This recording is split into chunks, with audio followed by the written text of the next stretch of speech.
இணைந்திருக்கின்றோம் சுடர் ஊடகத்தின் அரசியல் ஆய்வோடு.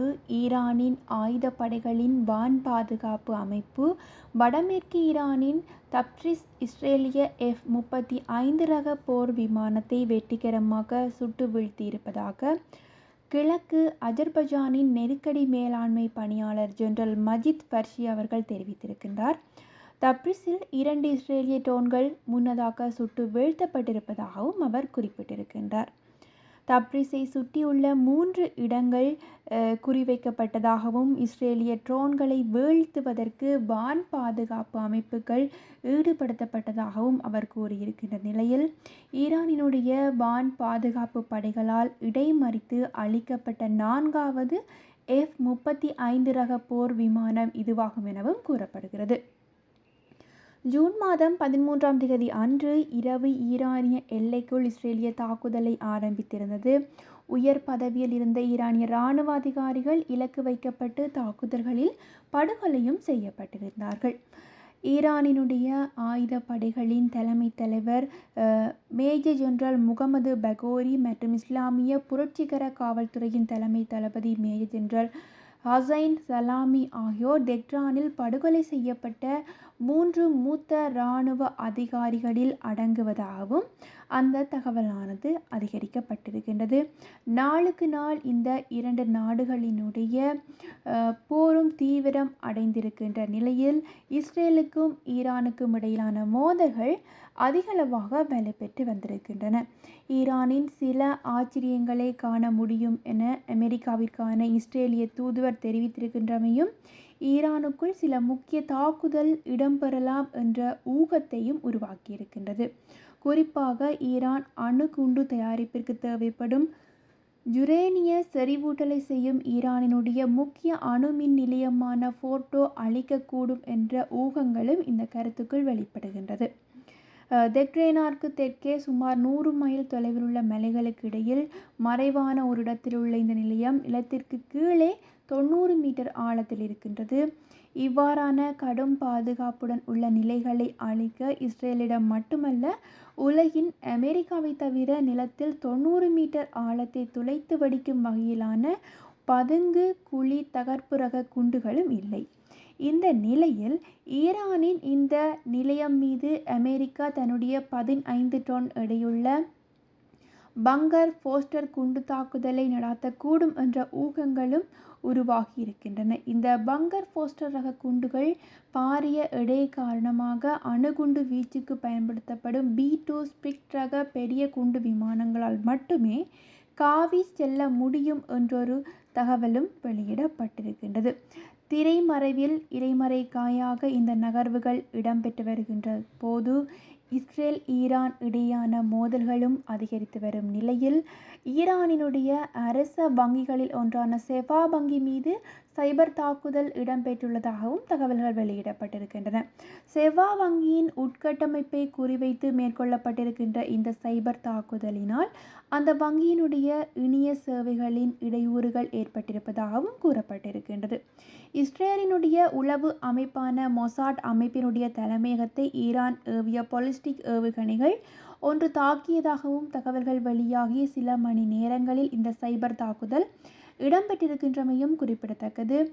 இருந்தாலும் மேலும் வங்கி சேவையை மீட்டெடுக்க நடவடிக்கைகள் மேற்கொண்டு வருவதாகவும் அந்த நாட்டு ஊடகங்கள் தகவல் வெளியிட்டு இருக்கின்றமையும் குறிப்பிடத்தக்க ஒரு விடயமாக பார்க்கப்படுகிறது. இது இவ்வாறு இருக்க ஈரானினுடைய உச்ச தலைவர் அலி ஹமேனிக்கு சதாம் ஹுசைனை போன்ற ஒரு நிலையை ஏற்படும் என இஸ்ரேலினுடைய பாதுகாப்பு அமைச்சர் இஸ்ரேல் ஹட்ஸ் அவர்கள் தெரிவித்திருக்கின்றார். இஸ்ரேலிய உயர் இராணுவ அதிகாரிகளுடன் கள மதிப்பீடு தொடர்பாக கலந்துரையாடிய போது இந்த எச்சரிக்கையை இஸ்ரேலினுடைய பாதுகாப்பு அமைச்சகத்தினுடைய அலுவலகமானது தகவல் வெளியிட்டிருக்கின்றது.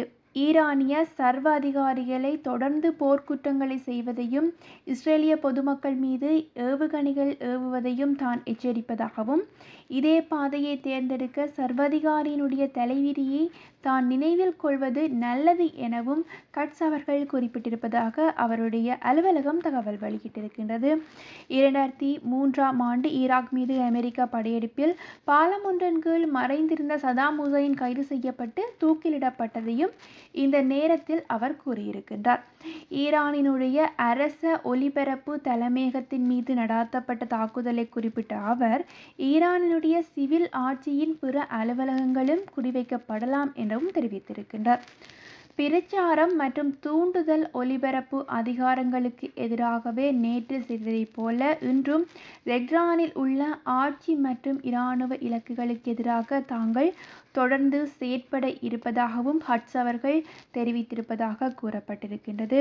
தெஹ்ரானில் வசிப்பவர்கள் தங்கள் சொந்த பாதுகாப்பிற்காக பாரசீக மொழியில் உள்ள அறிவுறுத்தல்களின்படி அந்த பகுதிகளை வெற்றிடமாக செய்யுமாறு கேட்டுக்கொண்டிருப்பதாகவும் கட்ஸ் அவர்கள் தன்னுடைய ஊடக தகவல் தெரிவிப்பின் போது தகவல் வெளியிட்டிருப்பதாகவும் அந்த தகவலானது வெளியிடப்பட்டிருக்கின்றது.